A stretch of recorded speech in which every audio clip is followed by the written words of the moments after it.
This is the 20th season of Bass Talk Live.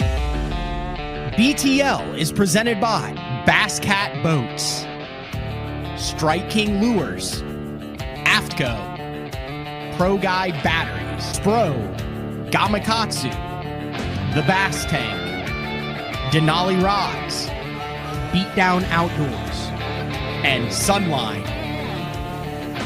BTL coming at you.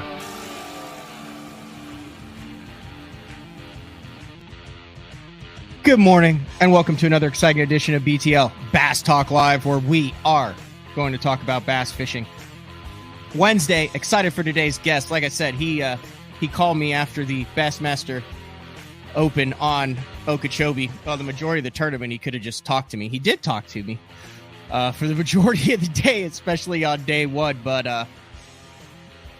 we're going to talk to Bryan New today as he embarks on, what is this?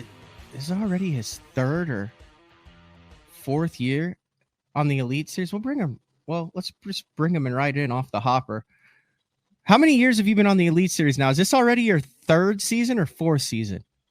Maybe fourth. Let's see, 21, 2, fourth. That's crazy how crazy how fast time goes, isn't it? It really is. It really is. It seems like just yesterday, didn't you win? Did you win like one of your first ones in Florida? Yeah, I won my first Open ever at it was at Coho, and then I won my first Open at St. John's. Did you like Florida before that? Because based on what I saw fishing around you this past week, I didn't know if you just weren't a fan of the scenario or you weren't a fan of fishing in Florida. But I mean, you fish Florida quite a bit, though, being a Carolina guy. It's not that far down there. Yeah, so I mean, I've been to Florida pretty much every year since 2012, and Okeechobee in particular, and a lot of years, multiple times that year. At first, the first part of that, a lot of it was co-angler days. And whenever I started fishing as a boater, I think it was 2015.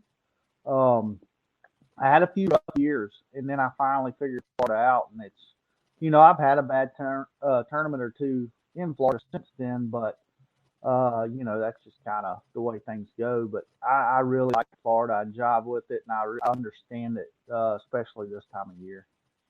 We got like a little tweak in the audio. Do you have audio just on the straight iPad to where you can just go iPad audio without the earbuds? You're asking a lot. I know. Well, heck, you've got like 9 screens on your boat. Surely you can figure out with all that technology, you could figure out how to do straight iPad audio. Because I can hear you, it just kind of glitches just a little bit, like every 30 seconds. Brittany, that's how I figure technology out. I don't know. Okay. I really don't. It was weird. It wasn't doing that in the preview. Like I said, it's fine. It's just like, I don't know. Is anyone else hearing that? Maybe it's just me on my end. If it is, I can totally tell what you're saying. But do you think it's helpful if you are going to step out and fish Toyotas, Opens, try to make a living at this professionally, if you get the opportunity to get in the boat with someone in Florida? Do you think that's like probably one of the most beneficial things that you can do as a co-angler is take the time to go down to Florida and get in the boat with someone and see how it's done down there? Yes and no. I mean, if you're fishing as a co-angler, you know who you're going to get in the boat with. And, just there's a lot of people that have no clue, like myself, whenever I first started going to Florida. So if that's the case, you're not going to learn anything.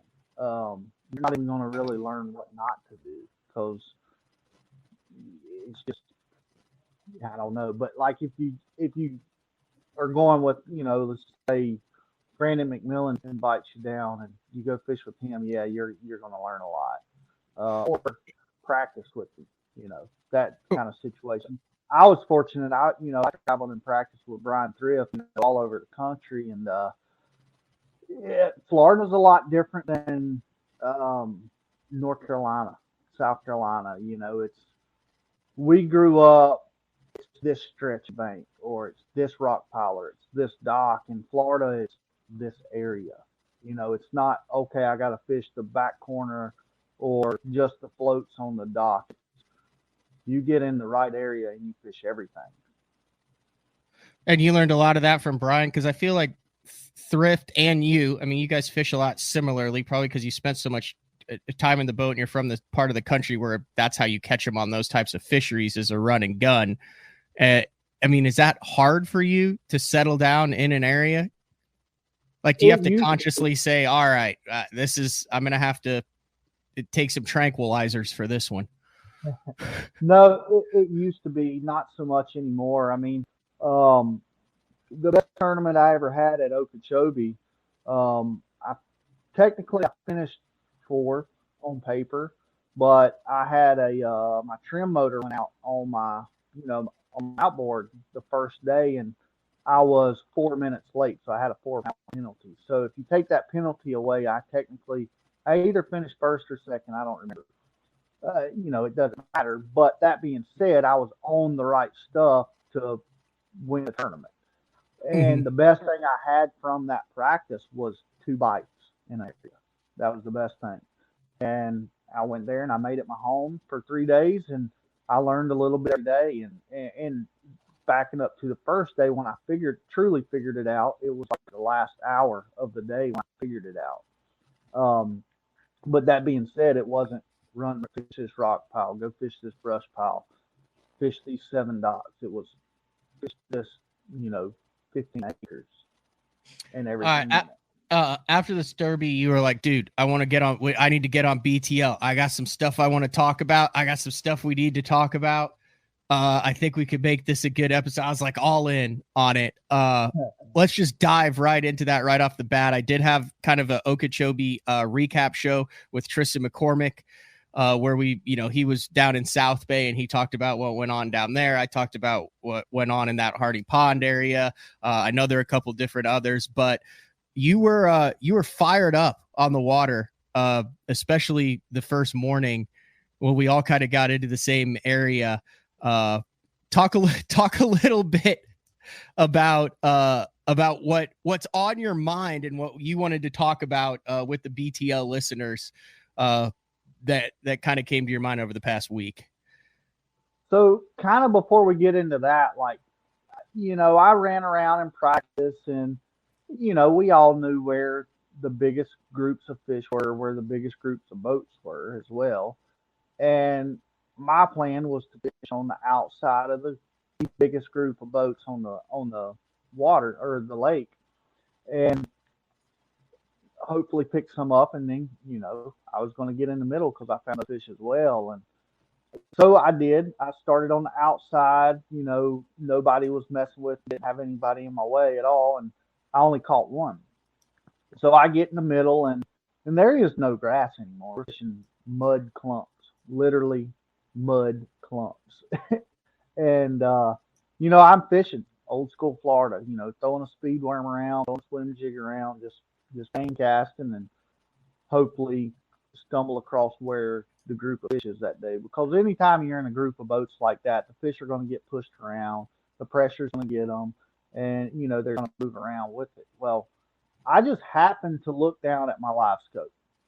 I said, there's a fish and it looks like it's on the bed. So I pulled down, fish for it, 5 or 6 clips, I hook it and it comes off. It's like, it really intrigued me because that's the first fish I had ever threw at on live scope that I felt like was on the bed. And so I lose that fish. I go on, obviously I'm still fishing, but I'm looking down and scoping at the same time. And it's hard to do both. You really have to do one or the other. So I know there's a lot of boats around. I can kind of see them, but I'm not paying attention to them, not looking at what they're doing. And I look and I see another one that looks really big. I pull down, fish for it a minute. I catch it. It's an 8-2. I look up. You're right beside me. Drew Benton's right beside me. 279 other people are right beside me. And I had zero idea what everybody was doing. I just thought everybody's fishing, that area. And I look up. Every one of you are pulled down, spinning rod in hand, and looking at your scope. I was like, this is crazy. Like, what? It's kind of a coincidence that I actually figured the exact same deal out 30 minutes before. And obviously, a lot of the other guys, yourself included, had already figured that out. And then, I don't think everybody figured that out their own. Um, they seen you guys doing it as well, and so they started. Well, everybody's catching the fish, and yes, I catch that 8 pounder. More than likely, I don't catch it without a live scope, and I am not a live scope hater. I'm not a hater of advanced in technology, advanced in lures. We're always, no matter what it is, we're trying to figure out a better way to do something, a more efficient way to do something. For the last 5, 6 years, we've had live scope. Obviously,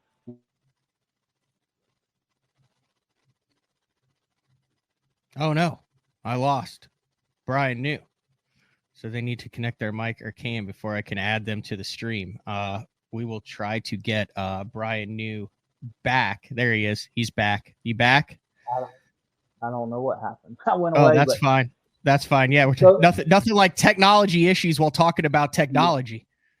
Right, exactly. Yeah, exactly. But anyway, so what I'm saying is, I'm not a hater of all of this technology. With this, what we strive to do is to get better and Right. more advanced in everything we do. But it truly has.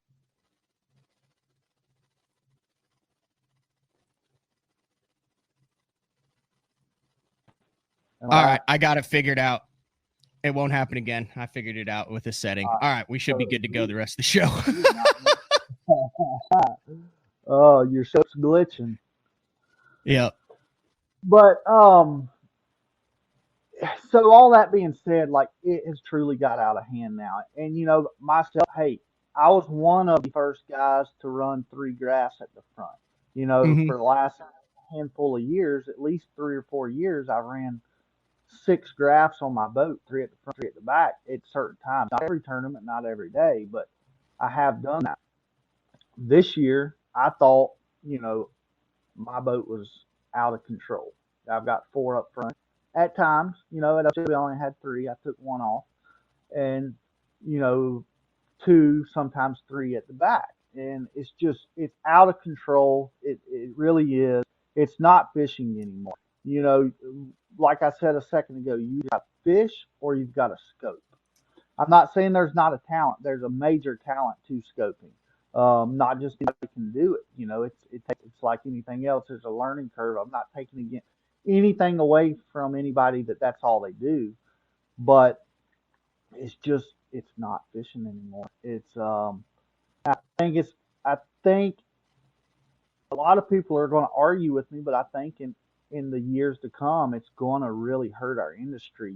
People are going to quit buying 20-pound lines. People are going to quit buying, chatterbaits and crankbaits, and you're going to sell a jig head, a minnow, sometimes a jig, a drop shot worm, and a jerkbait.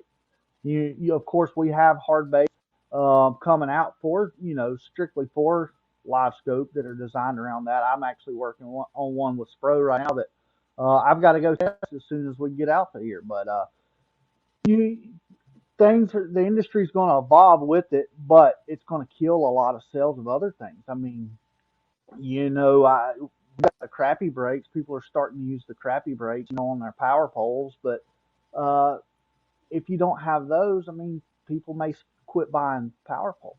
People are going to quit buying bait casters. People are going to quit buying all of these rods. All this, they're not going to need 20-pound sunline or 60-pound braid. They're not going to need that stuff anymore.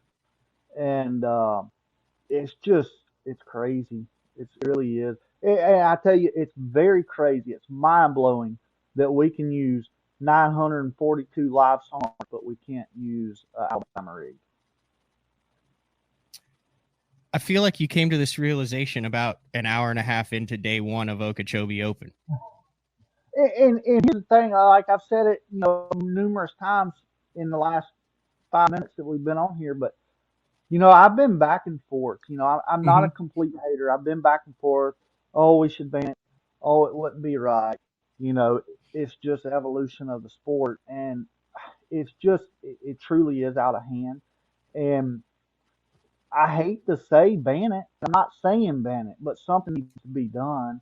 Um, but also at the same time, it's getting to the point. If something's not done, you'll never see another tournament won without scope. It doesn't matter if you're at Okeechobee in 2 foot of water or at Toledo Bend, out in open water or up north catching smallmouth. It's going to be the exact same thing. I think people will truly quit watching all of our live coverage because people can say, oh, it's entertainment. It's not entertainment. People watch our live coverage to learn. They don't watch it, if they want to be entertained, they're going to watch a funny movie or something or get on, Instagram reels and watch stupid stuff like that. People laugh at. People watch our live to learn. And when they, we go to uh, Okeechobee and everybody in the top 10 for the most part is live scoping, looking down. Next week we go to Toledo Bend, everybody's live scoping, looking down. Then we go to Santee, live scoping. Look, it's the same thing over and over and over and over. Nobody's going to watch that. It's just, I know I'm not going to watch it. And also, that being said, the people talk about limiting it. Well, that's not going to do anything. It may make practice not as efficient, but it's not going to change anything. It's not going to change the coverage. It's not going to change how you're fishing or scoping. Now, let me play devil's advocate here for a second. You're saying, hey, you got this live scope, you got guys here who are catching all these fish, but you still had Scott Martin, who the marina is named after his mom and dad, who is a legend on Okeechobee, who finally got the W there in Florida. He wins by 22 pounds. You have Randall Tharp, who everybody picked to be in the to have a shot to win this. He finishes third. You have Brandon McMillan, who is a legend also down in Florida. He finishes in the top 10. So even with all of this technology and the live scoping, you still have some of the cream that is rising to the top in 3 of these top 10 anglers. Yeah, I mean, you also had 2 guys in the top 10 that were Damiki rigging a canal with a half-ounce Damiki rig and others that were live scoping. But it still seems that even with the technology, you're still having guys who are the best on those fisheries still performing well and competing well. So, I mean, as a devil's advocate, you could say, yeah, but still, look, the guys who are supposed to do good are still doing good. It's not completely making history obsolete. No, it's not. And that's not what I'm trying to say it's doing, but it is changing. And no matter if it's a new technique or what it is, we have to change with it. Mm-hmm. But it's truly taken away a lot of the aspects of of bass fishing. But yeah, I mean, I didn't watch any of the coverage. I know Scott he obviously blew it away. He caught the fire out of him, but he was live scoping. I kind of feel like Tharp probably wasn't. I don't know if he was any at all. I don't know. Yeah, I feel certain that wasn't his main bread and butter. Brady McMillan, as well. Maybe they did some. Maybe they did it all. I don't really know, but I know McMillan was not primarily live scope, and I talked to him. He was doing Florida things with Florida baits. Right. Now, it might have been incorporating, but I mean, I talked to him in the locks both day, and like he had Florida stuff like that. Frog stuff like that. Yeah. And that being said, you can still use that. I mean, look at Steve Kennedy at Okeechobee last year. He was live scoping them with perspective with a frog. And so, I mean, you can still use that stuff. And once again, I'm not saying live scope's the devil. I'm just saying, what the hell? I understand. Now, let me ask you this. I've never asked anyone this on the show, and I know you're going to be 100% honest. You had the quad box up front. You have the boat decked out in 2024. It's no secret that for a lot of the Elite Series anglers, it's been an arms race. Bass actually has contacted you guys, correct, that they're going to be monitoring this year how much forward-facing sonar plays into your patterns, how many fish are caught on it, how it's used. They're really monitoring the viewership. Didn't they create like some sort of some sort of a technology panel or something that they're going to be monitoring in 2024? Yeah, they are.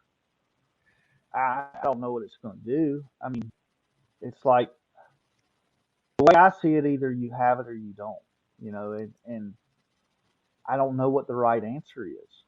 I don't. Now, let me ask you this.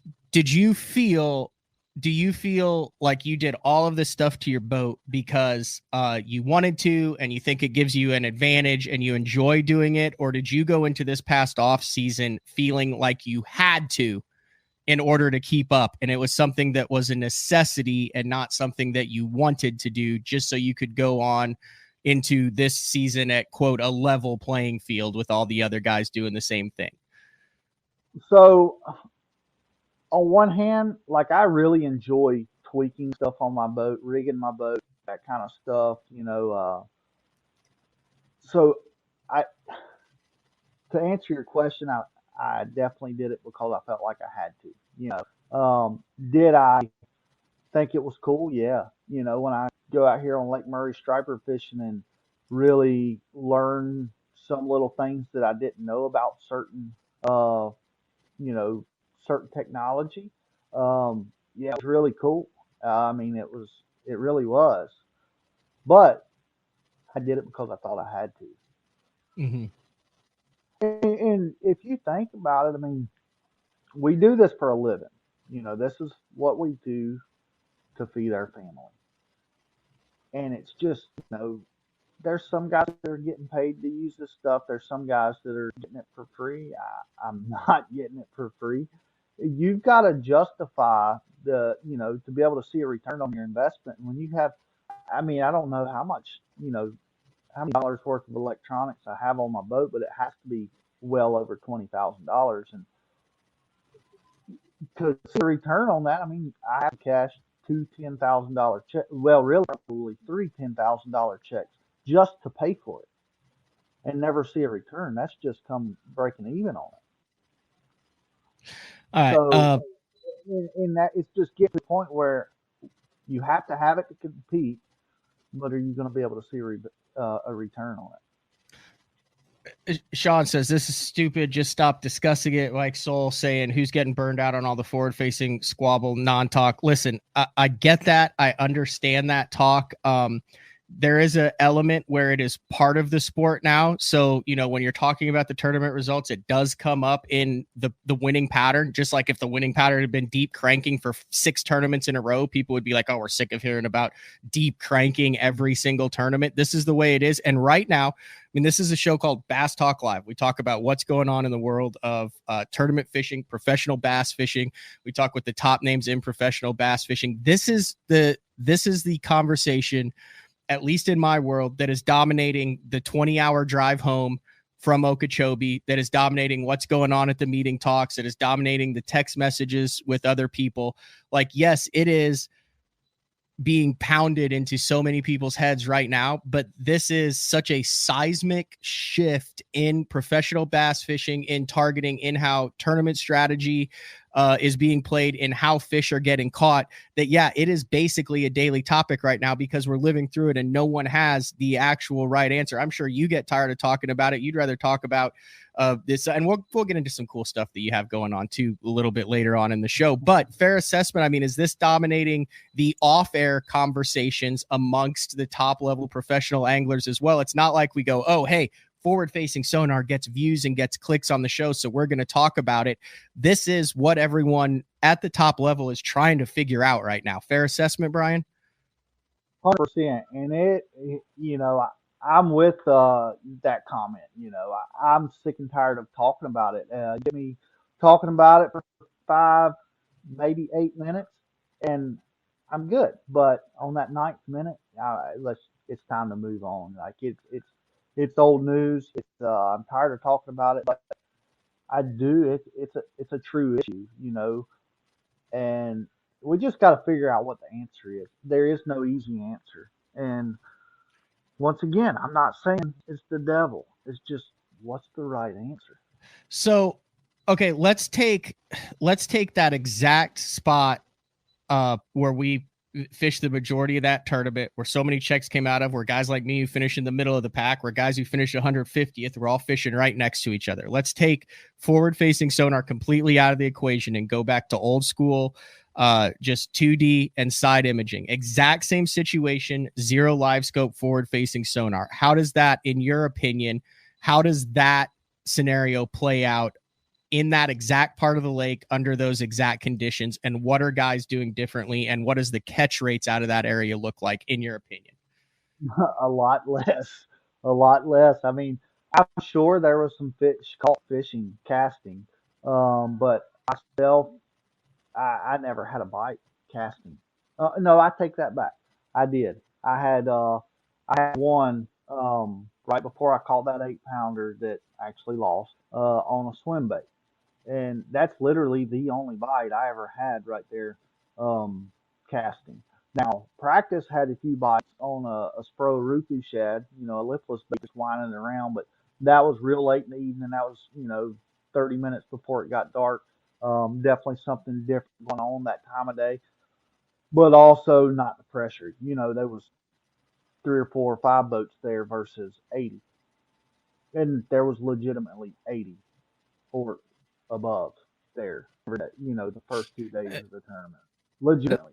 So are guys moving around more then without the forward facing sonar? Are we seeing less of the spinning rods? Are we seeing more Ruku shads, more chatterbaits? Are we seeing guys fishing different sections, leaving it at 10 or 11 instead of staying there for 16 straight hours? Like, does that area get a lot less pressure or different pressure from different anglers without the forward facing sonar?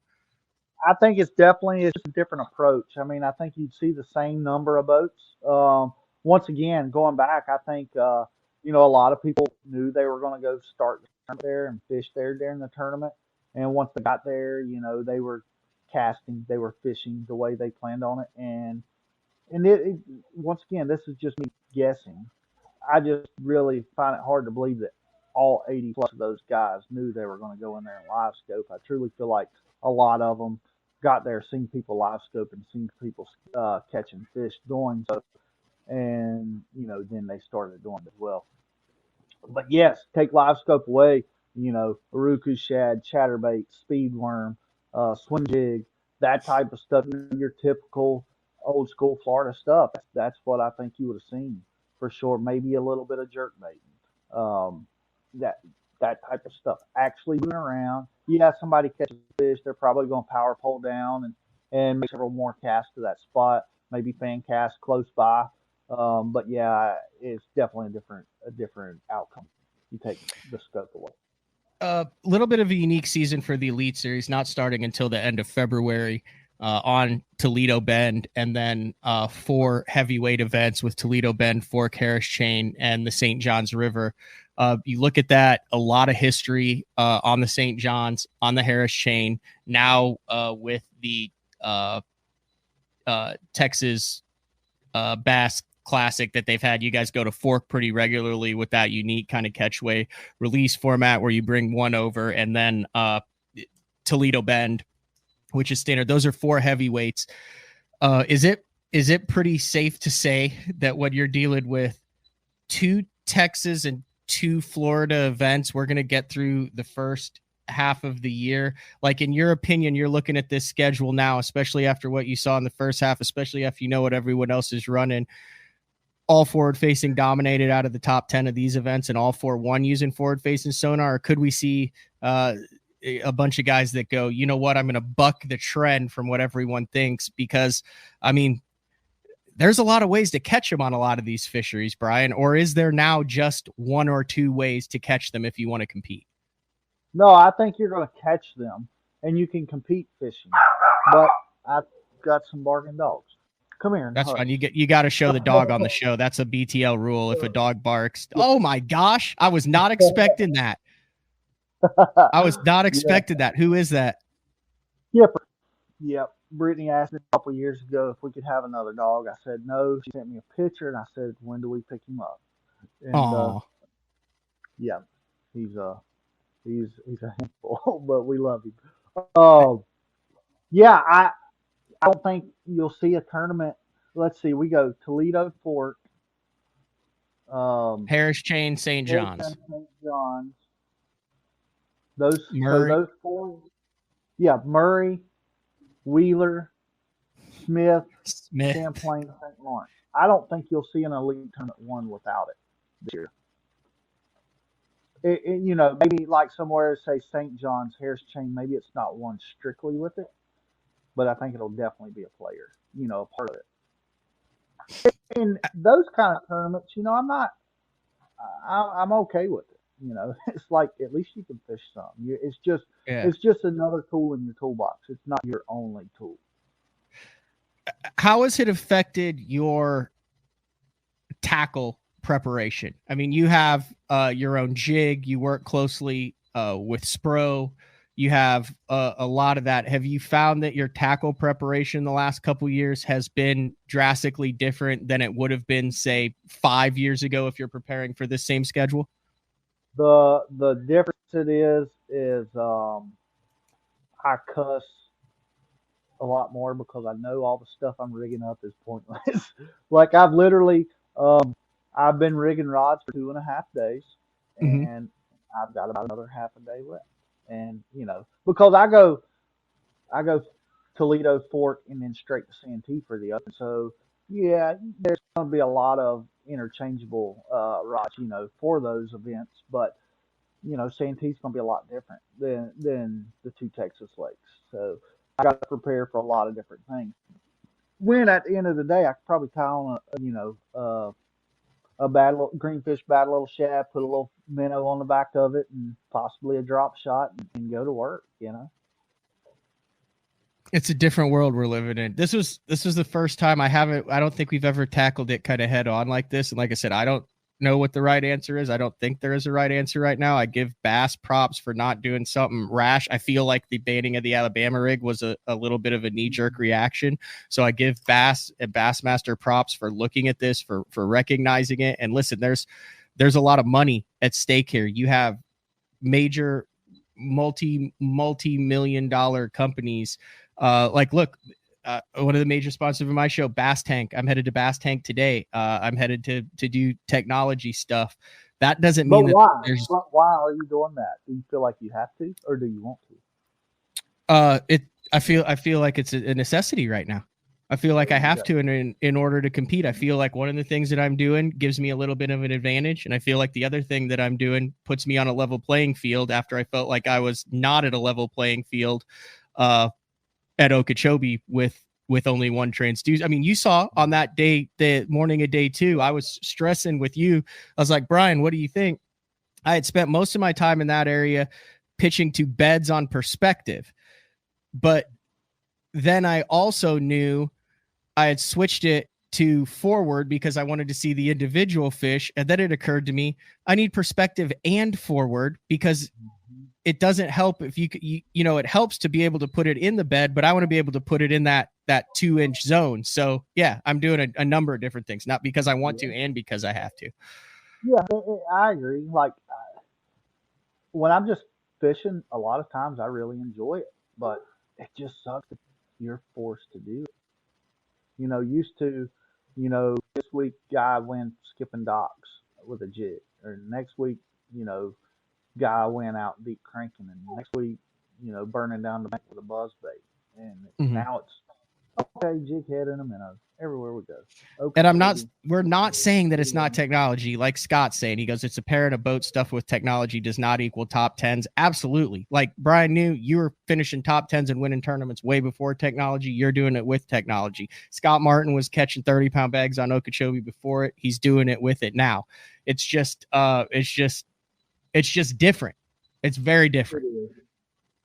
It is. And I think people are getting the wrong impression of what we're saying.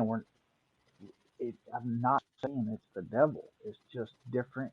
And I don't like it. And I'm not saying ban it. It's just let's figure out what to do and let's do it the right way. And you just kind of touched on it. I'm glad that they're not just making a rational decision. Definitely think the Alabama rig ban was a rational decision. Analyze it and let's figure out how to do it the right way. I agree. All right, we're going to take our first break of the show. When we come back, we're going to get a little bit into lure design. Oh, no. And fatherhood. Say, what's up, Matt? That's the exact look I had when I looked behind me and saw 4 guys fighting 8-pounders on spinning rods on Okeechobee. That was the exact, the wide eyes. It looks like that. Yep. How is that? Are we talking, what, 6 months old there? 6 months and 7 days. Wow. Happy baby. He is. He's definitely my boy. He looks good too. Yeah. All right. We're going to take our first break of the show. When we come back, more with Bryan New. It's BTL on a Wednesday. We'll be back right after this. The new Puma STS has been redesigned from the ground up. With the angler, design, function, and performance in mind, nothing on this new offering was compromised, and the only thing carried over from the previous version is the name. Based on the Soft Touch series hull that started with the flagship Jaguar, this new model is nimble and performs incredibly well at all speeds with either a 250 or 300 horsepower engine. Featuring a new 96-inch wide-body footprint, this hull measures out at 20 foot 7 inches in length. Industry-leading design coupled with tournament-winning performance. The Puma STS from Basscat. Feel the rush.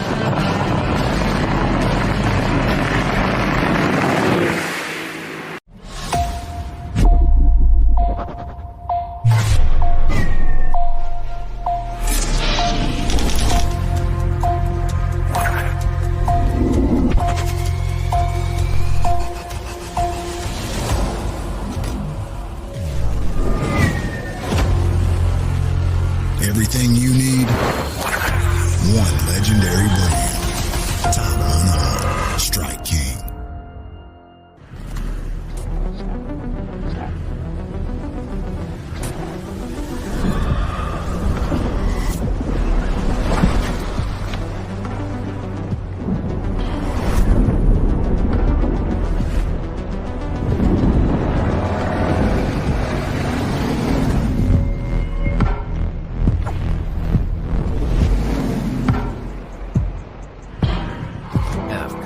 Any fish, any water.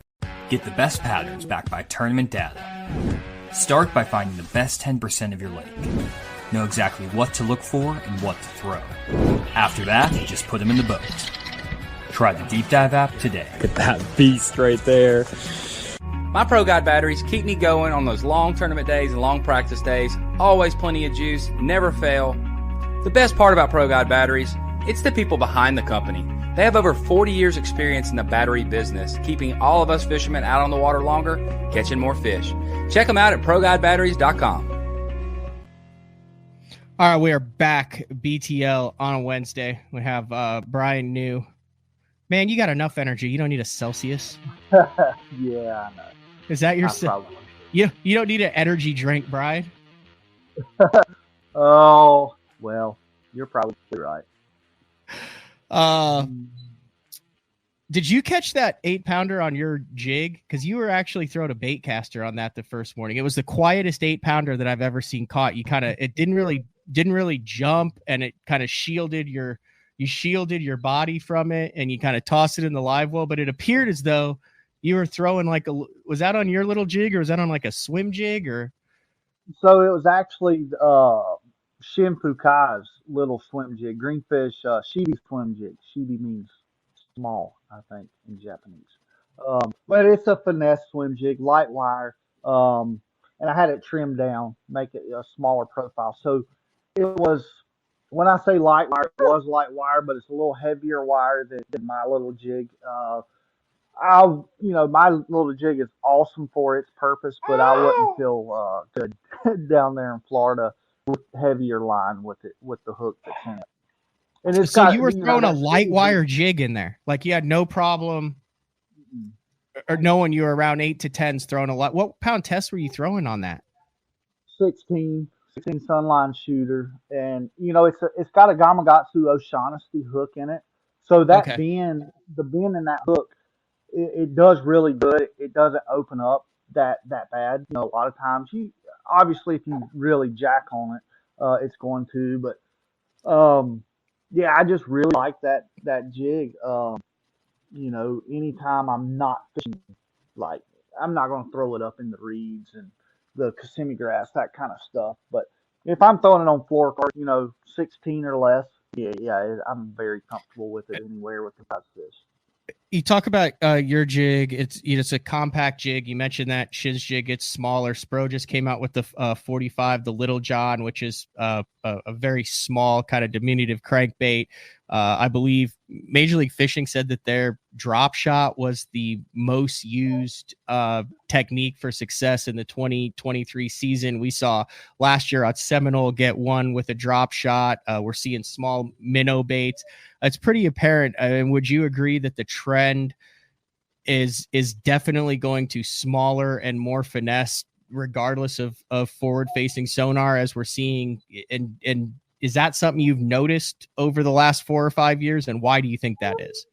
100%. I think a big part of it is there's just more fishing pressure in general nowadays. Um, there's more people fishing than there ever has been, and you get a lot of big bites. And myself, and I think a lot of people as well, have learned that you can catch big fish on small stuff. And to me, like a small jig, it's yes, it's small, it's finesse, but I kind of look at it as power finesse. It's small, but it's still got that same kind of little bit bigger profile, meaning like it's short, but it's still kind of got a little bit bigger profile, and it'll target those bigger bites. Hey, don't be fussy. But yeah, I mean, look at Brian Schmidt. I mean, he had a crazy year last year, and just about, I don't know. I mean, I would say over half of the fish he weighed in were on a drop shot. Mm-hmm. Have you messed around with the bait finesse system yet? I fished with Sakai, who is one of the hot co-anglers right now. He's won like 3 co-angler titles in the past year on both the MLF and Bassmaster side. And he was big into, he had a lot of like 7-foot medium rods. He had the bait finesse with the small spools. He was throwing a lot of like 9 to 11 pound test on stuff. Is that something that you've gotten into yet? Because when I started throwing the spinning rod, he's like, he goes, you need to learn the bait finesse system so you can throw all of this stuff on bait casters. Explored that at all? I have not. It's something that I'm a little intrigued with.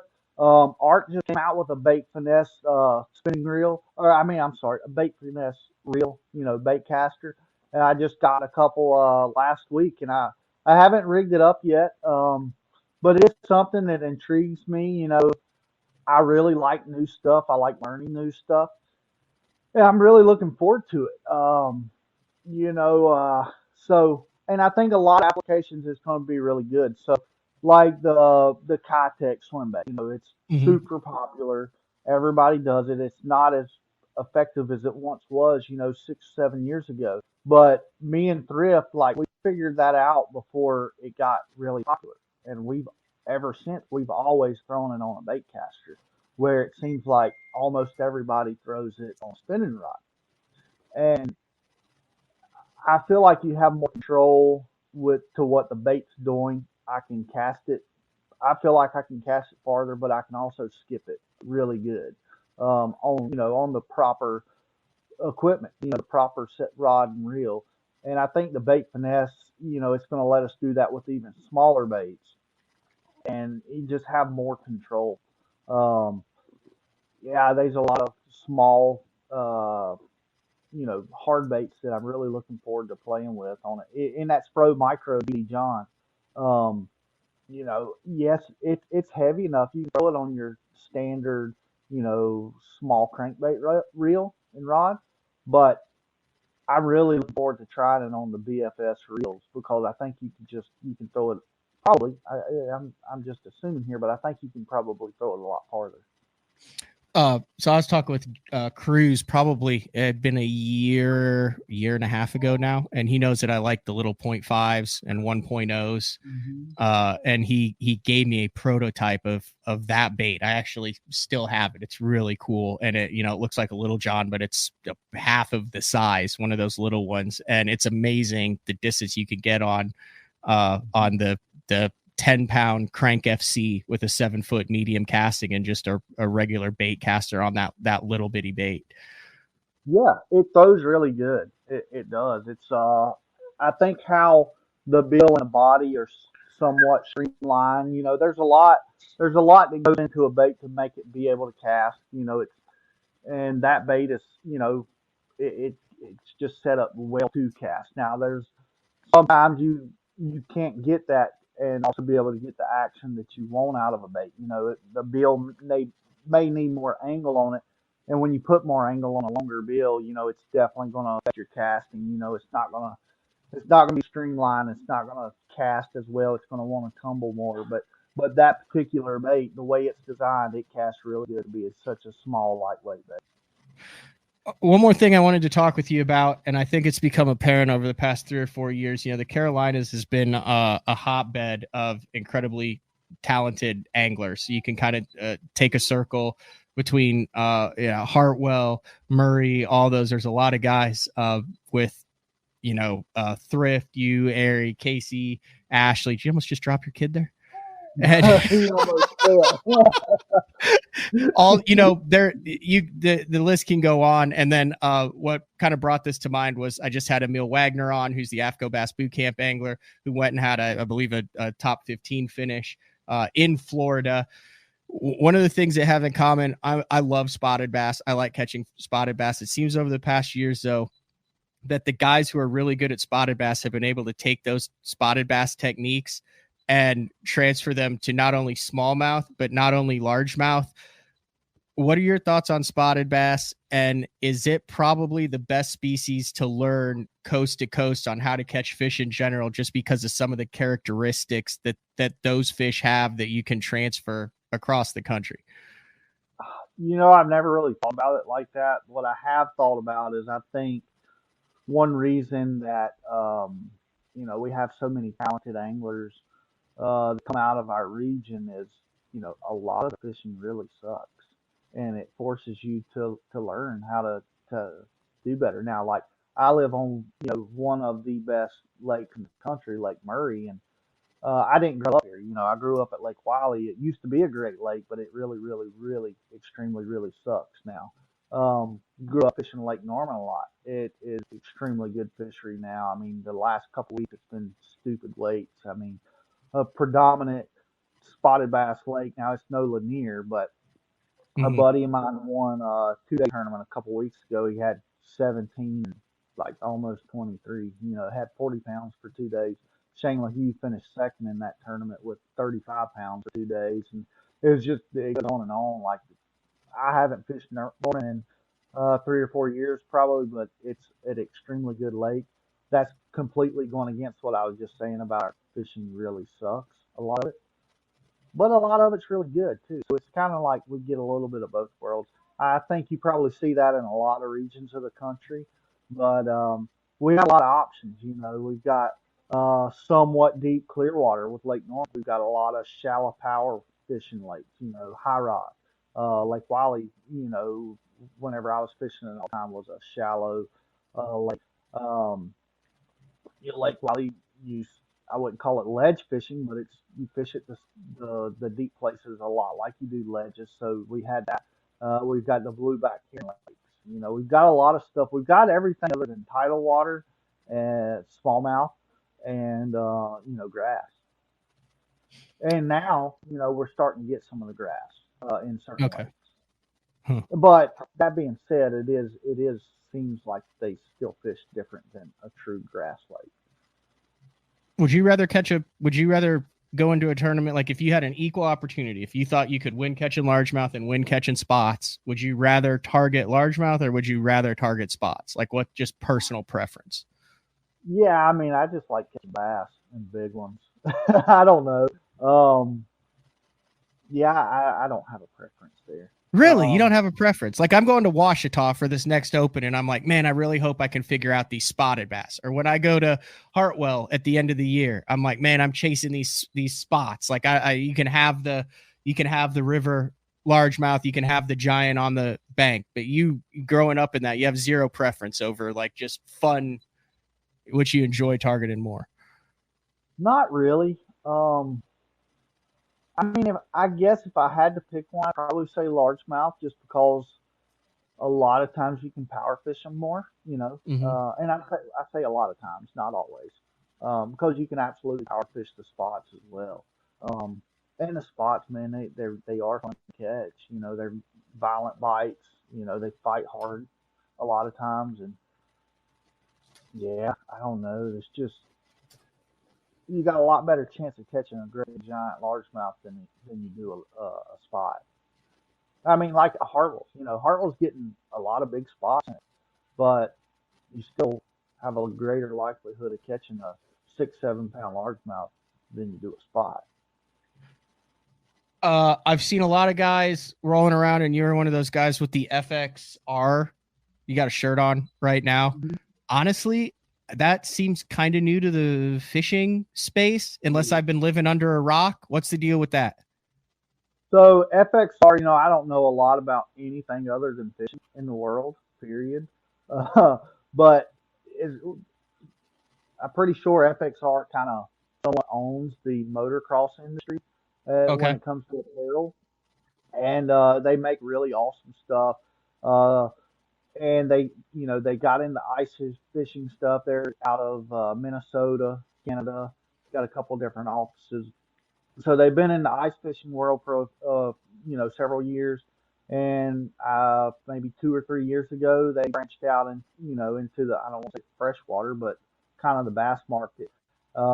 Last year was my first year with the guys. I had friends that wore the stuff for several years before I was ever even introduced to the company, and just everybody I talked to had really great things to say about them. I met with them, really liked their product, and they're awesome people to work for. And yeah, that's pretty much all I wear every day now. There you go. Now I know what it is. I'll have to check it out. I was trying Yeah, to look it up here. I was just when I did it. Snow, moto, pro yeah. fish, and lifestyle. Cool. Mhm. Anything else you just have a burning desire to get in here before I let you go? I appreciate you coming on and talking about it. I mean, you're one of the first guys who's been like, hey, so, we got to do something about this. Yeah, I mean, dude, like anytime I can sit around and talk about fishing, it's just that's what I do. Like even with my family, like the things that matter to me in life are my family, my faith, and fishing, and I care less about anything else. Now, I will say, and it kind of goes back to my fishing. I've never watched sports, never played sports, never cared anything about sports. And my wife, she was a big time baller in high school and volleyball and everything else. And her sister's really good. She graduated high school last year, and the last couple of years going in to watch her play, I really kind of got into it. And now, Braylon's playing volleyball, my daughter, and obviously volleyball's over, and basketball, that's over now. Last week was the last week of that, but really kind of got into going and watch them play. But as far as watching anything else, I'm not gonna watch the game, but I do like watching kids play. Um, but yeah, talking about fishing, that's what I like to do.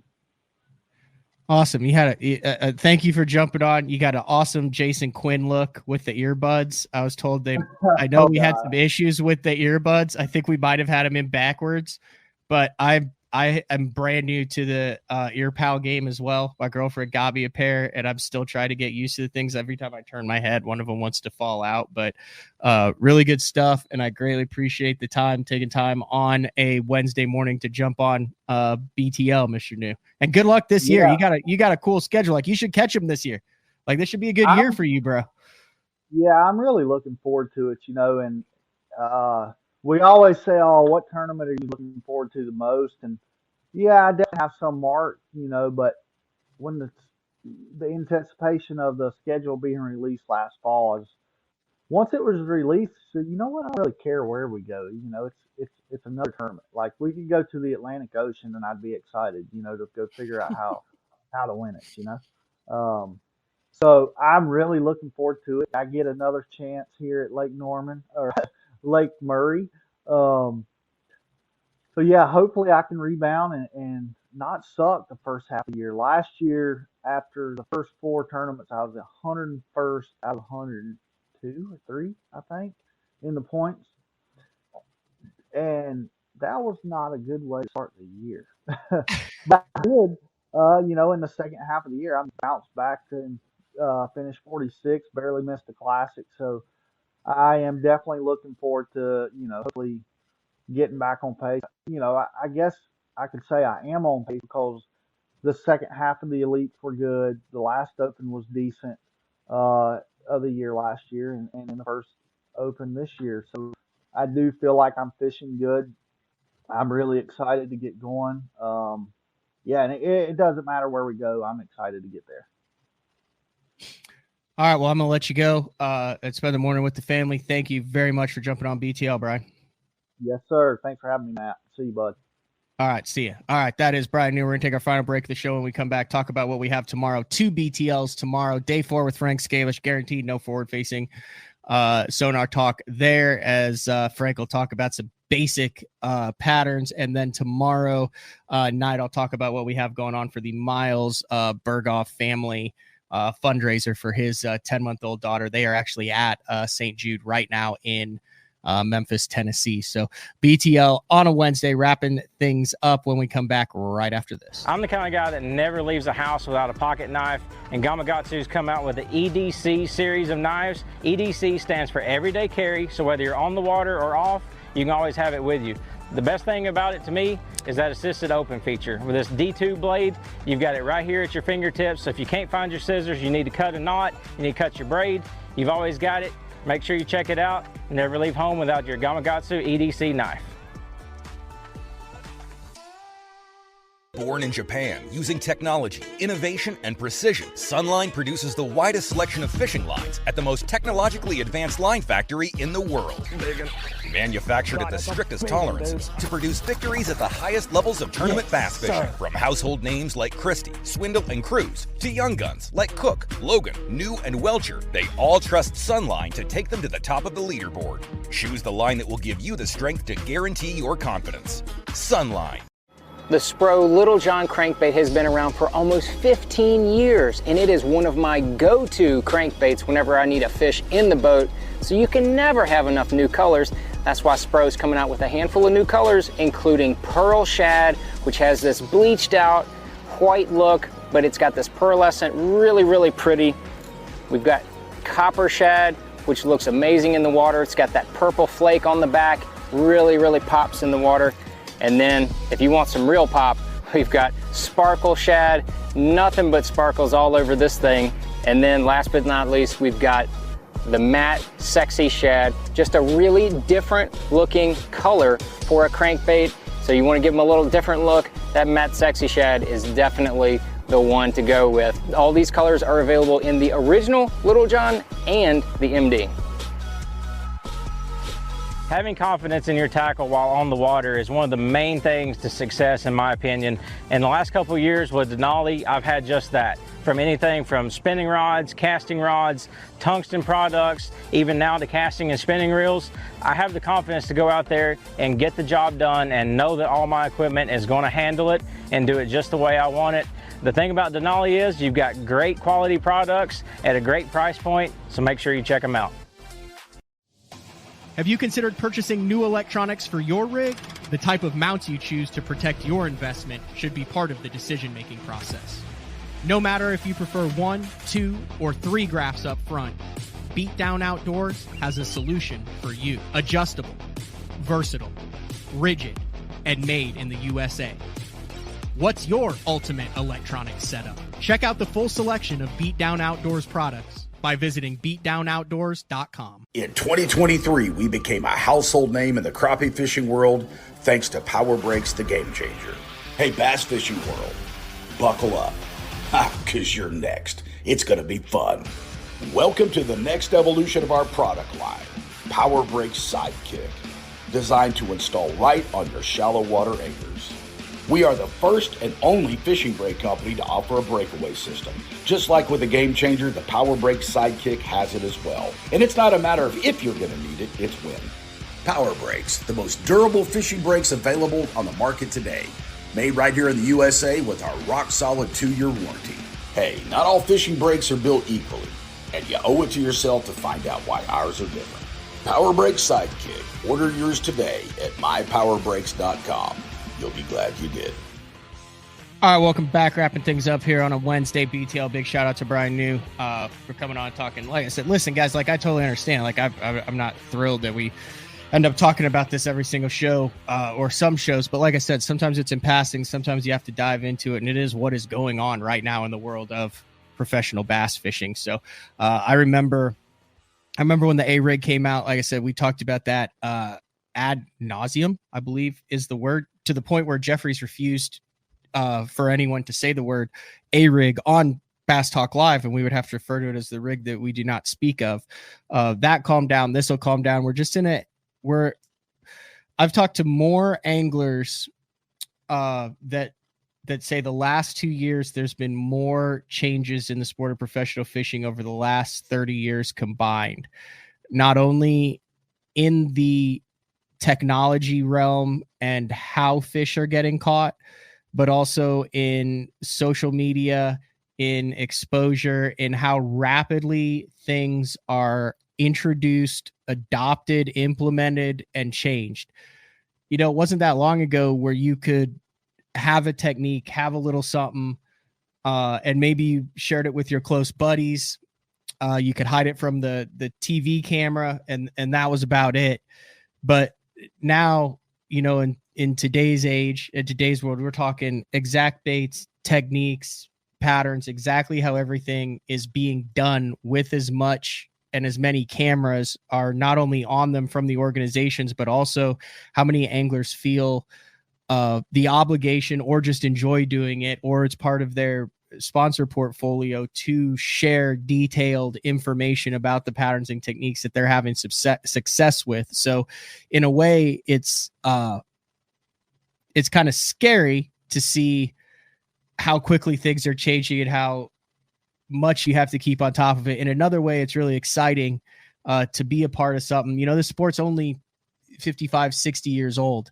And I've looked at other sports, individual sports where technology has aspects to that sport, and they're going through the exact same transitions, the exact same changes that bass fishing is. So it is what it is. That was a good show with Bryan New. I appreciate him coming on. Like I said, tomorrow, day 4 with Frank Scalish at 8:30 a.m. Central Time, and then at 7 p.m.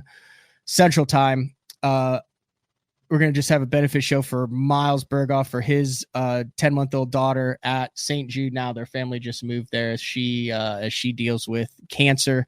I think Miles is actually going to be able to join us for a little bit. We're going to have Mark Jeffries pop on, since Miles Berghoff is his favorite angler, and also Miles's buddies, Joey Nania, who was the co-host of Sweetwater, the TV show with him for 7 or 8 years, and his buddy Matt Steffen is also going to jump on for that. So, all right, that's all we got for today. I'm headed to go put some power brakes on the boat for Washita. So stay tuned. Instagram story, probably talking a lot more about that. And then we'll be back in studio tomorrow. Thanks for tuning in. We'll see everybody then. Later.